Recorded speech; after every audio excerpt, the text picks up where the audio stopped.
ल साथीहरु धेरै धेरै स्वागत छ फेरि पनि हाम्रो YouTube च्यानलमा। अनि आज मिति 2082 साल फागुन महिनाको 24 गते हैन, विशेष गरी नारी दिवस हो। आज चाहिँ सम्पूर्ण नारीहरूलाई शुभकामना भन्न चाहन्छु यसै भिडियो मार्फत। र विशेष गरी म चाहिँ हाम्रो सरस्वती माध्यमिक विद्यालय तिला 3 कुडारी जुम्लामा जाँदै छु हैन। त्यहाँ चाहिँ अब हाम्रो हेड सरले बोलाउनु भएको थियो।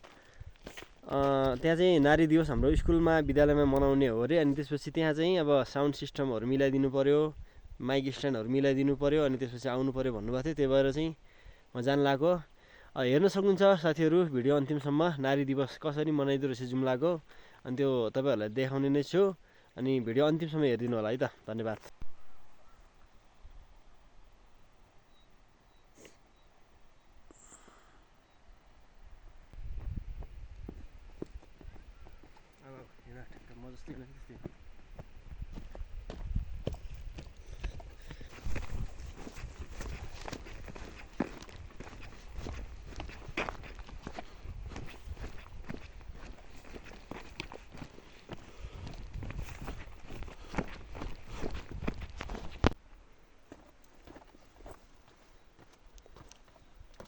Edliam?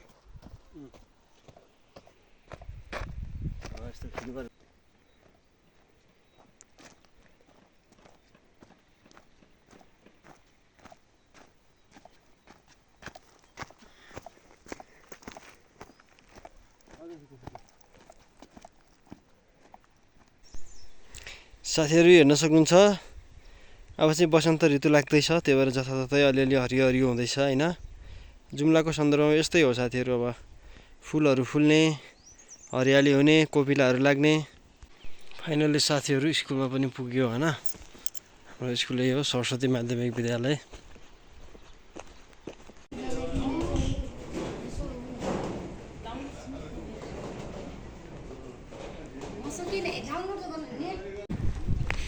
ल डोको सर स्वागत छ भ्लगमा, जुम्ली भ्लगमा। नाकबाट चिमिले तर खै उतो गर्नु त।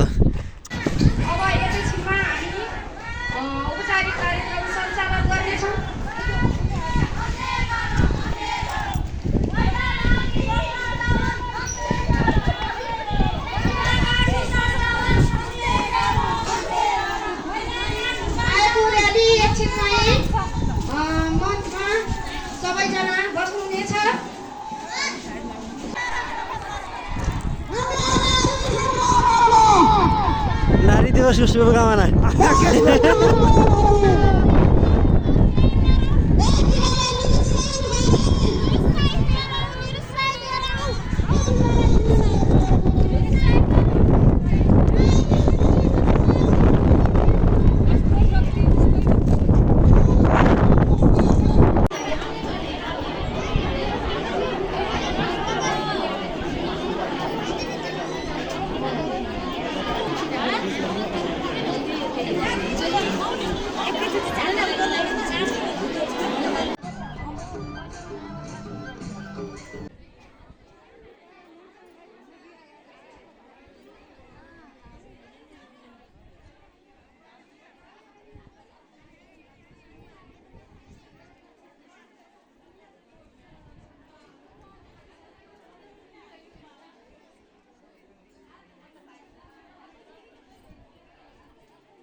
स्वतन्त्रतामा सवाल किन, छोरी मान्छेको इज्जतमा बवाल किन।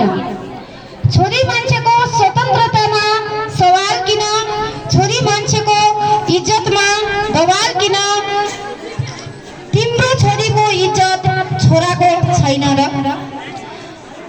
बलात्कारको खण्डमा भनिन्छ ए उसको इज्जत लुट्यो, त्यो केटाको इज्जत थिएन र।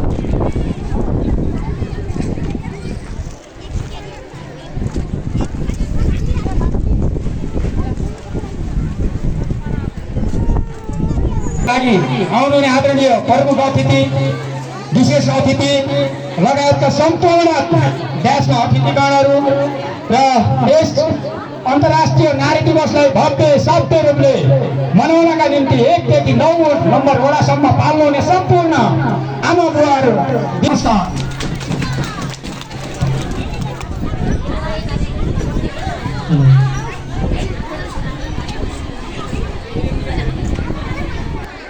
नुवाकोटको टिमलाई सोध एउटा प्रस्तुत गरिदिनु न अनुरोध गर्दछु। बालबच्चा हुन्छ, आमाहरू दिदीहरू महिलाहरूको कार्यक्रममा हल्ला हुन्छ भनेर भन्नुहुन्छ धेरै पुरुष साथीहरूले। अनि सबैजनाले हेर्नुहोस् त, प्रत्येक महिलाहरूलाई हेर्नुहोस्, प्रत्येक पुरुषहरूलाई हेर्नुहोस् त, तपाईहरु राम्रोसँग एकचोटि निहाल्नुहोस् न, हल्ला नगर्नुहोस् न।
भइरहेछ अब।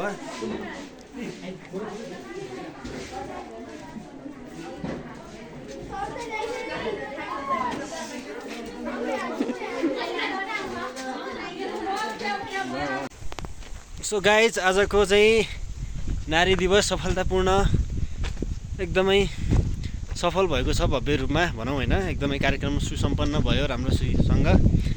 अनि एउटा कुरा चाहिँ मलाई के लाग्यो भन्दाखेरि साथीहरू, अनि चाहिँ घरमा एकदमै